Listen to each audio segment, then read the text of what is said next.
Hello, my name is Magnus from Vessels of Compassion Global. Today I will be sharing with you chapter 2 of the book of Esther, and picking up from where Reverend Helen Aigbe-Joseph left off in the book of Esther. And I am looking at Esther chapter number 2, and I will be sharing with you lessons I have learned from this chapter. And the first thing that stands out for me in the book of Esther, which is an amazing book, is for me, when we look at the history of the book, you'll notice that it is one of the books that you don't see the name of God mentioned. You don't actually see God mentioned in the book. And for me, it stands out because even though the name itself of God is not in the book, what we see is the hand of God. We see the hand of God at every stage of what happens in the book of Esther. What stands out is the providence of God in the book of Esther. And when I looked at what the meaning of the word providence means, it is, when you break it down as a word, pro means before, video means to see. So God sees beforehand, and he puts things in place for his purpose. So for me, that's the best thing that I see even in chapter 2 of Esther, the providence of God. We see his providence, and he sees beforehand, and he orchestrates events to accomplish his purpose.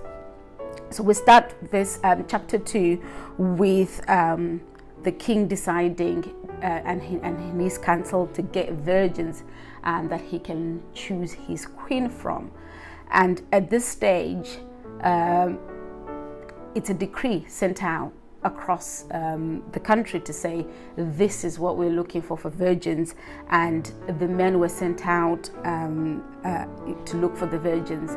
And it suggests that even Esther had no choice in terms of going into the palace as one of the virgins that were chosen.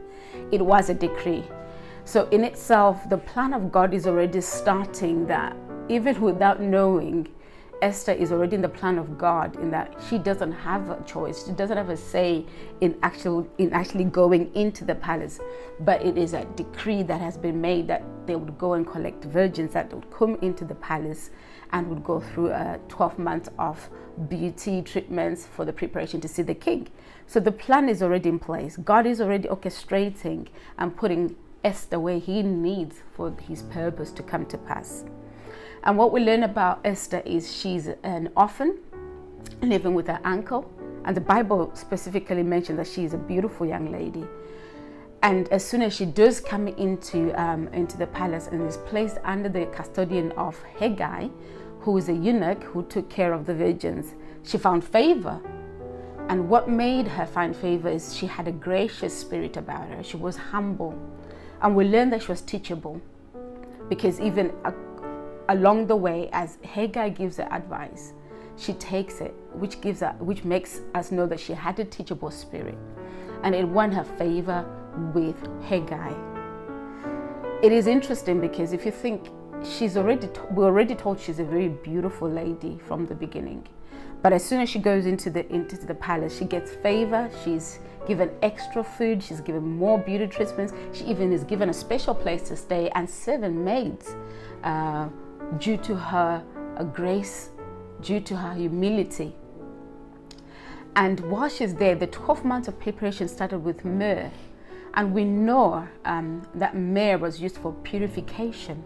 It's almost as our journey as Christians, that we are purified before the anointing happens. Because it was 6 months of myrrh where she went through a season of purification. And the last 6 months was of the oils, the beautifying oils to anoint her body. So it's almost like we as Christians, we go through the purification as we're born again, and the anointing of God then comes upon us. But we can only imagine that this woman is already beautiful before this 12 months of beauty treatments, of spa treatments. So by the time the 12 months is done, I can only imagine that she must have been an amazing beauty, smelling amazing. And so by the time she goes to see the king, she's already in an amazing state.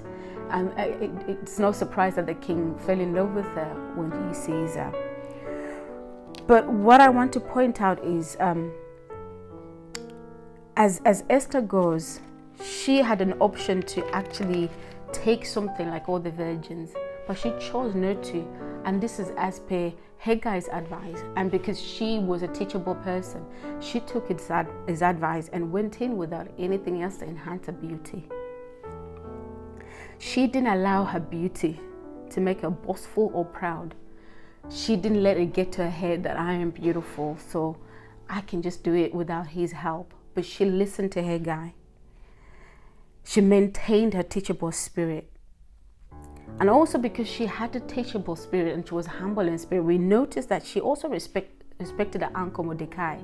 Because Mordecai, one of the things he had said to her was to hide or not to reveal her who she was in terms of her nationality. She was a Jew. She was not only an orphan, but she was also a Jew in exile. And the nation of Jews was at this stage a very unliked or unloved nation, and it would have been dangerous for her to reveal that she was a Jew. So at this stage she doesn't reveal, and she listens to her uncle's wisdom, because it was wisdom not to reveal who she really was at this stage. So she also respects her uncle. Not only is she teachable, but she had respect for her uncle. And the fact that she was a Jew at this point and an orphan, and God still robs her in, links her in to the palace for his own purpose, tells me that you and me can be used of God.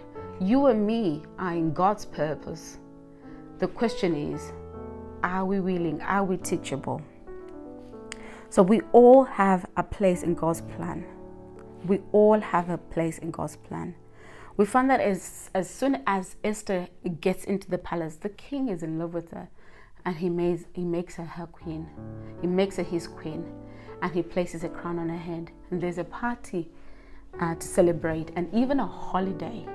What an honor. I'd like to think that as Esther was sat there, as sometimes we do and reflect upon life, she would have looked back and thought, a year ago somebody had told me in my uncle's house as an orphan in a land where I'm in exile that I would be a queen.